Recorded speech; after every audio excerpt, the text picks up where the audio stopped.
प्राचीन काल में एक नगर व्यापार का केंद्र था। वह एक नदी के किनारे बसा था। एक वर्ष भारी वर्षा हुई। वह वर्ष उस नगर के बुरे दिन थे। भारी वर्षा होने के कारण नदी ने अपना रास्ता बदल दिया। लोगों के लिए पीने का पानी तक न रहा और देखते ही देखते नगर वीरान हो गया। अब वह जगह केवल चूहों के लायक रह गई। चारों ओर चूहे ही चूहे नजर आने लगे। चूहों का पूरा साम्राज्य ही स्थापित हो गया। चूहों के उस साम्राज्य का राजा बना मूषकराज नाम का चूहा। चूहों का भाग्य देखिए, उनके बसने के बाद नगर के बाहर जमीन से एक पानी का स्रोत फूट पड़ा और वह एक बड़ा जलाशय बन गया। नगर से कुछ ही दूर एक घना जंगल था। जंगल में अनगिनत हाथी रहते थे। उनका राजा गजराज नामक एक विशाल हाथी था। उस जंगल क्षेत्र में भयानक सूखा पड़ा। जीव जंतु पानी की तलाश में इधर उधर मारे मारे फिरने लगे। भारी भरकम शरीर वाले हाथियों की तो दुर्दशा हो गई। हाथियों के बच्चे प्यास से व्याकुल होकर चिल्लाने व दम तोड़ने लगे। गजराज खुद सूखे की समस्या से चिंतित था और हाथियों का कष्ट जानता था। एक दिन गजराज की मित्र चील ने आकर खबर दी कि खंडहर बने नगर के दूसरी ओर एक जलाशय है। गजराज ने सबको तुरंत उस जलाशय की ओर चलने का आदेश दिया। सैकड़ों हाथी प्यास बुझाने डोलते हुए चल पड़े। जलाशय तक पहुंचने के लिए उन्हें खंडहर बने नगर के बीच से गुजरना पड़ा। हाथियों के हजारों पैर चूहों को रौंदते हुए निकल गए। हजारों चूहे मारे गए। खंडहर नगर की सड़कें चूहों के खूनमांस के कीचड़ से लथपथ हो गई। मुसीबत यहीं खत्म नहीं हुई। हाथियों का दल फिर उसी रास्ते से लौटा। हाथी रोज उसी मार्ग से पानी पीने जाने लगे। काफी सोचने विचारने के बाद मूषकराज के मंत्रियों ने कहा, महाराज, आपको ही जाकर गजराज से बात करनी चाहिए। वह दयालु हाथी हैं। मूषकराज हाथियों के वन में गया। एक बड़े पेड़ के नीचे गजराज खड़ा था। मूषकराज उसके सामने के बड़े पत्थर के ऊपर चढ़ा और गजराज को नमस्कार करके बोला। गजराज को मूषकराज का नमस्कार। हे महान हाथी, मैं आपसे एक निवेदन करना चाहता हूँ। आवाज गजराज के कानों तक नहीं पहुंच रही थी। दयालु गजराज उसकी बात सुनने के लिए नीचे बैठ गया और अपना एक कान पत्थर पर चढ़े मूषकराज के निकट ले जाकर बोला, नन्हे मियाँ, आप कुछ कह रहे थे, कृपया फिर से कहिए।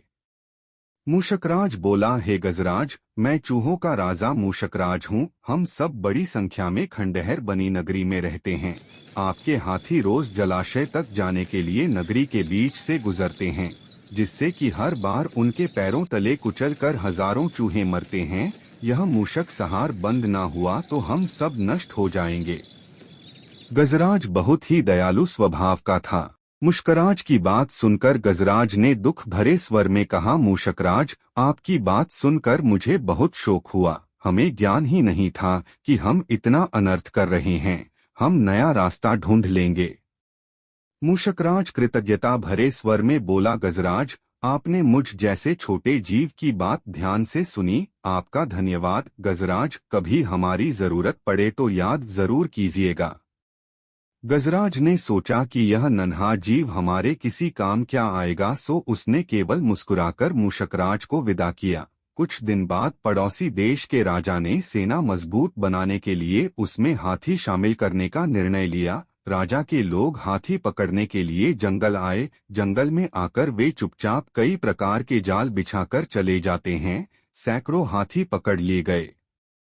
एक रात हाथियों के पकड़े जाने से चिंतित गजराज जंगल में घूम रहे थे कि उनका पैर सूखी पत्तियों के छल से दबकर रखे रस्सी के फंदे में फंस जाता है। जैसे ही गजराज ने पैर आगे बढ़ाया, रस्सा कस गया। रस्से का दूसरा सिरा एक पेड़ के मोटे तने से मजबूती से बंधा था। गजराज चिंघाड़ने लगा। उसने अपने सेवकों को पुकारा, लेकिन कोई नहीं आया। भला कौन फंदे में फंसे हाथी के निकट आएगा?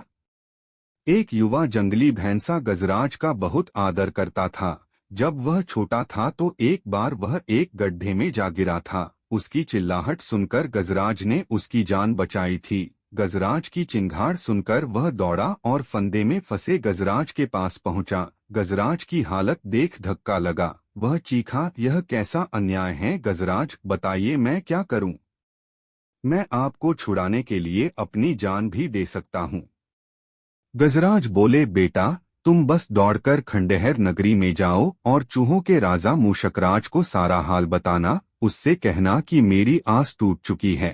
भैंसा अपनी पूरी शक्ति से दौड़ा मूषकराज के पास गया और सारी बात बताई। मूषकराज तुरंत अपने 20-30 सैनिकों के साथ भैंसा के पीठ पर बैठकर वो शीघ्र ही गजराज के पास पहुंचे। चूहे भैंसा की पीठ पर से कूदकर फंदे की रस्सी कुतरने लगे। कुछ देर में फंदे की रस्सी कट गई व गजराज आजाद हो गए। गजराज ने मूषकराज को धन्यवाद देता हुआ वहां से चल दिया। कहानी से सीख, आपसी सद्भाव व प्रेम सदा एक दूसरे के कष्टों को हर लेते हैं।